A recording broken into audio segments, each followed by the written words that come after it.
اور اللہ تعالیٰ کی رضا کے لیے ہمیں کام کرتے رہنا چاہیے۔ من دل علی خیر فلہ اجر کمثل فاعلہ، جس نے دین کے ایک کسی پہلو کی طرف کسی کو لگا دیا تو وہ جتنی دیر عمل کرتا رہے گا اتنی دیر ہی اس کو ثواب ملتا رہے گا۔ من یرد اللہ بہ خیرا یفقہہ فی الدین، جس کو اللہ تعالیٰ بھلائی جس کے ساتھ رکھنا چاہتا ہے، بھلائی کا ارادہ رکھتا ہے، اللہ تعالیٰ اس کو دین کی سمجھ عطا فرماتا ہے۔ اللہ کے رسول صلی اللہ علیہ وسلم نے فرمایا العلماء ورثۃ الانبیاء، علماء انبیاء کے وارث ہیں۔ نبی کریم صلی اللہ علیہ وسلم نے فرمایا من سلک طریقا یلتمس فیہ علما سہل اللہ لہ طریقا الی الجنہ، جو علم کے راستے پر چلتا ہے اس کے لیے اللہ تعالیٰ جنت کا راستہ آسان کر دیتا ہے۔ فرمایا وَإِنَّ الْمَلَائِكَةَ لَتَضَعُ أَجْنِحَتَهَا، کہ آپ صلی اللہ علیہ وسلم نے فرمایا طالب علم کی خوشی کے لیے، طالب علم کو پروٹوکول دینے کے لیے اللہ کے فرشتے اپنے پروں کو جھکاتے ہیں اور ان کے آگے پیچھے ہوتے ہیں۔ رسول اللہ صلی اللہ علیہ وسلم نے اس طرح بہت ساری حدیثیں بیان فرمائی ہیں۔ آپ صلی اللہ علیہ وسلم نے فرمایا فضل العالم علی العابد، عالم کی شان عابد پر اس طرح ہے جس طرح 14ویں رات کے چاند کی ستاروں پر فضیلت ہے۔ ایک صحابی نبی کریم صلی اللہ علیہ وسلم کے پاس آیا تھا، اس نے کہا اللہ کے رسول مجھے کوئی عمل سکھا دیجئے جو میں کروں تو اللہ تعالیٰ مجھ پر راضی ہو جائے۔ نبی پاک نے فرمایا کہ علم حاصل کرو۔ اس نے کہا میں نے آپ سے عمل کی بات کی ہے اللہ کے رسول۔ آپ نے فرمایا علم بھی عمل ہی ہے، علم سیکھنا بھی عمل ہی ہے۔ فَاعْلَمْ أَنَّهُ لَا إِلَهَ إِلَّا اللَّهُ، فَاعْلَمْ أَنَّهُ لَا إِلَهَ إِلَّا اللَّهُ، علم سیکھو۔ ہر کام کرنے سے پہلے، بات کرنے سے پہلے، قبل القول والعمل، فرمایا علم حاصل کرنا ضروری ہے۔ بات اور کام کرنے سے پہلے، عمل کرنے سے پہلے، بات کرنے سے پہلے علم حاصل کرنا ضروری ہے۔ تو اس بندے نے اللہ کے رسول صلی اللہ علیہ وسلم سے جب عرض کی تو آپ نے فرمایا جس پتھر سے آپ گزرے ہیں، جس حجر سے آپ گزرے ہیں، جس شجر سے آپ گزرے ہیں، جس جگہ سے آپ گزرے ہیں، اس چیز نے تیرے لیے اللہ تعالیٰ سے بخشش کی دعا کی ہے، مغفرت کی دعا کی ہے۔ اللہ اکبر۔ پانی کی جو مچھلیاں ہیں، خشکی کی جو چیونٹیاں ہیں، وہ بھی طالب علم کے لیے دعا کرتی ہیں بخشش کی، مغفرت کی، درجات کی بلندی کی۔ تو میرے قابل قدر، قابل احترام، علم پڑھنا بہت سعادت کی بات ہے، بڑی خوش بختی کی بات ہے۔ علم سکھانا بہت خوش بختی کی بات ہے۔ رسول اللہ صلی اللہ علیہ وسلم نے فرمایا جب بندہ مر جائے گا، جب بندہ دنیا سے چلا جائے گا تو اس کے اعمال کا سلسلہ منقطع ہو جاتا ہے۔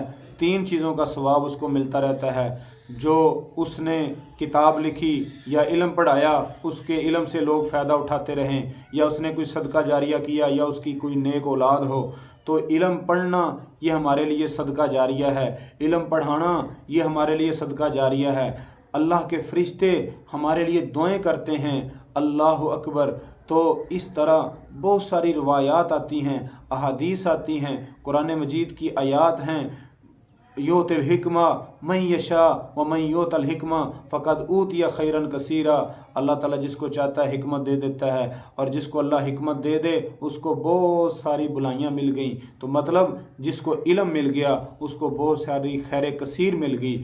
اور فرمایا یرفع اللہ الذین آمنوا منکم والذین اوتوا العلم درجات، علم والوں کے اللہ تعالیٰ درجات بلند کرتا ہے، علم والوں کو اللہ تعالیٰ عزتوں سے نوازتا ہے۔ فرمایا جس طرح اندھیرا روشنی برابر نہیں ہو سکتا، جس طرح دھوپ اور سایہ برابر نہیں ہو سکتا، جس طرح رات اور دن برابر نہیں ہو سکتا، جس طرح مردہ اور زندہ برابر نہیں ہو سکتا، اس طرح عالم اور بے علم بندہ بھی برابر نہیں ہو سکتا۔ فرمایا انما یخشی اللہ من عبادہ العلماء، علماء ہی اللہ تعالیٰ سے ڈرنے والے ہیں، علماء ہی اللہ تعالیٰ سے ڈرنے کا صحیح حق ادا کرتے ہیں۔ تو بہت ساری روایات اور حدیث اور قرآن اور حدیث کی باتیں حضرت ابو ہریرہ نے اپنی ساری زندگی دین کے لیے لگا دی، اصحاب صفہ نے دین کے لیے لگا دی۔ تو یہ دیندار جو لوگ ہیں، اگر معاشرہ ان کی نہیں بھی قدر کرتا تو ان کو پھر بھی صبر اور شکر کے ساتھ اللہ تعالیٰ سے رضا، اللہ تعالیٰ کی رضا اور اللہ تعالیٰ سے اجر پانے کی امید سے ان کو دین کے ساتھ جڑے رہنا چاہیے۔ معاشرے کو بھی چاہیے کہ اپنے دین والے لوگوں کے ساتھ اچھا رویہ اپنائیں۔ حضرت عبداللہ بن عمر کا غالباً قول ہے یا کسی اور صحابی کا قول ہے کہ عالم بن جاؤ یا متعلم بن جاؤ یا ان کے ساتھ رہنے والے، ان کے ساتھ بیٹھنے والے، ان کے ساتھ تعاون کرنے والے بن جاؤ، اس کے علاوہ کچھ نہ بننا۔ عالم بن جاؤ اور یا متعلم بن جاؤ یا پھر ان کے ساتھ تعلق رکھنے والے بن جاؤ، اور اس کے علاوہ کچھ نہ بننا۔ علماء کا اچھے انداز سے ذکر کیا کریں۔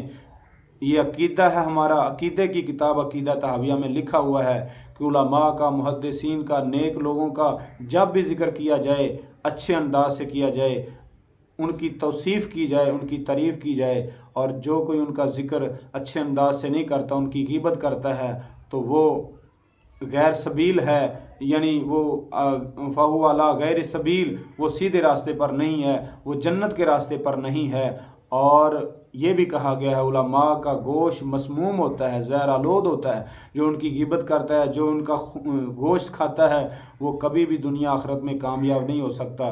اس لیے علماء کی قدر کرنا ہمارے معاشرے کی ذمہ داری ہے۔ تو علماء کے لیے سبق اور درس یہ ہے، میں اپنے لیے بھی کہتا ہوں اور دوسرے بھائیوں کے لیے بھی کہتا ہوں، دوسرے دوستوں کے لیے اور دوسرے اپنے سے بڑے قدردان علماء سے بھی یہ گزارش کرتا ہوں کہ ہمیں اللہ تعالیٰ نے جو ہمیں عزتوں شانوں سے نوازنا ہے یا نوازا ہے، ان چیزوں کو سامنے رکھ کر دین سے پیچھے نہ ہٹیں۔ جو دین سے پیچھے ہٹے گا اس کا دنیا اور آخرت میں جو معاملہ ہے وہ بڑا ہی خراب ہو جائے گا۔